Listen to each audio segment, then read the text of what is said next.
الرحمن علم القرآن خلق الإنسان علمه البيان الشمس والقمر بحسبان والنجم والشجر يسجدان والسماء رفعها ووضع الميزان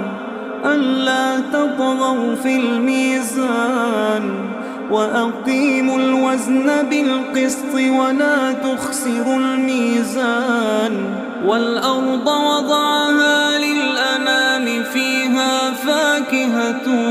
والنخل ذات الأكمام والحب ذو العصف والريحان فبأي آلاء ربكما تكذبان